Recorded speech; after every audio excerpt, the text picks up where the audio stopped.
So the length of a pencil is 128 millimeters, correct to the nearest millimeter. And we need to complete the error interval for the length of the pencil.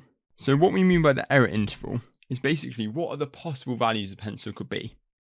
Because we know 128 millimeters is a rounded number. What is the highest possible length the pencil could be that it would have rounded to 128 millimeters? And what's the lowest it could be that it could have rounded to 128 millimeters? And then we'll know the error interval, so the range of values the actual length of the pencil could be. The lowest it could round up would be 127.5.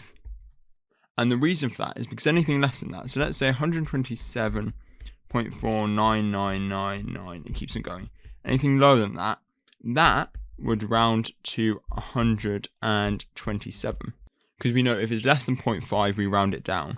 But we know as soon as it reaches 0.5, so 127.5 here, it rounds up. So this would round to 128. So that's perfect. This is our lowest possible value. Now when you think about the highest. Okay, so if I go the other end, I do 128.5. What would that round to? So that would round to 129. So we need to go one less. So if we do 128.49999, it keeps on going. That will round down to 128, which is spot on. That's exactly what we need. So this would be our number. This would be our upper limit. However, it's not very convenient to write 128.49999 and it keeps on going. So what we do instead, we can see here in the answer, here we've got a less than or equal to sign.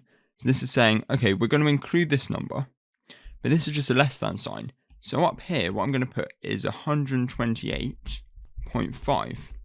Because this symbol here is basically saying, okay, don't include this number, but any number less than that, just below it does work. So this symbol works perfectly. So it's saying, okay, not this number, but anything below it.